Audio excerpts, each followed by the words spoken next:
Well, you may not have heard about this, since apparently it's not a big news story somehow, but UFOs turn out to be real. We're not kidding. Recently, the New York Times profiled a secret $22 million Pentagon program that investigated unidentified flying objects. Doesn't mean they're from outer space, but they're not identified, and they're flying, and they're objects. The program wasn't bogus. Investigators found multiple aircraft encounters they could not explain, and they've even been storing metal alloy recovered from the vicinity of these encounters. Leslie Kean wrote about this in the New York Times, that piece in question, and she also wrote a book called UFO Generals, Pilots, and Government Officials Go on the Record. She spent years investigating UFOs with the support of former Bill Clinton Chief of Staff, by the way, John Podesta. Leslie Kean joins us tonight. Leslie, thanks for coming on. Thanks for having me, Tucker.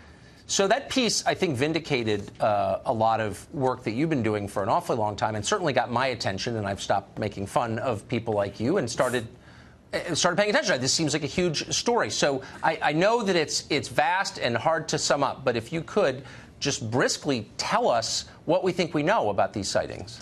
Well, we do know that there are objects in the sky and sometimes in the water that demonstrate extraordinary capabilities that experts say we don't have on this planet. We don't have the capability of creating the kind of technology or apparent technology that's been observed by high-level officials for many, many decades. The Pentagon program is the most recent discovery, but these things have been studied in other countries and by our country for many years.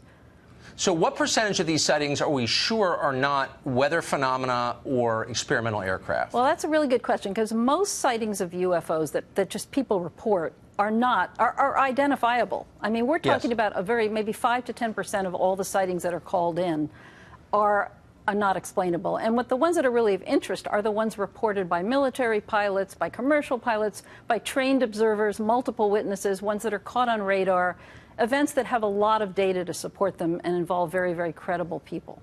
So I guess what bothers me most about this story is how clearly people who should have been following up and paying attention haven't been. And the case that sticks with me, November 7th, I think, 2006, at Chicago O'Hare Airport, 4:15 in the afternoon, gate C-25, I believe. The pilot of the plane waiting to depart to Charlotte looks up, and there is a saucer hovering not that far over the plane. People in the tower see it. Other pilots see it. Dozens of people see it. It's real, and the FAA refuses to investigate. How could that be? I know, it's shocking. It's absolutely shocking to me. I mean, they refuse to investigate, I think, because who knows what the bigger reason probably is that they can't explain these things, and they just they don't want to deal with them. It might frighten people. They don't have enough information. They don't like to say, well, there's something hovering above an airport, but we don't know what it was.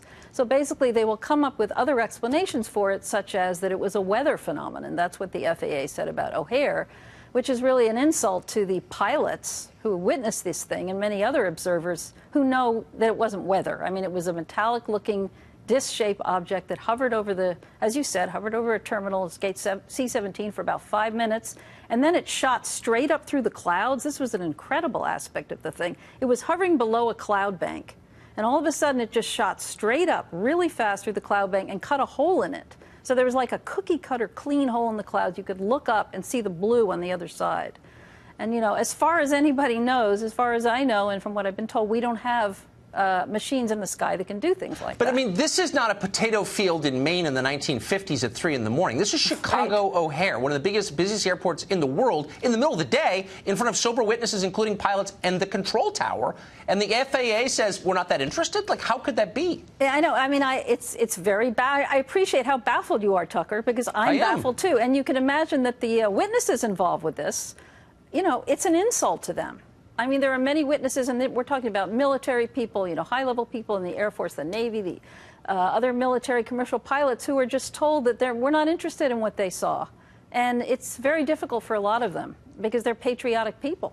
Well, yeah, I mean, what if it's the Chinese military? I mean, I believe you because you are, I think, the preeminent researcher on this question. But it beggars belief that the U.S. government would just sort of let it go. Anyway, I appreciate it. Leslie, thank you for coming on. It's an honor to have you. Thanks a lot, Tucker. I appreciate your interest in this. Thank you. Thanks a million.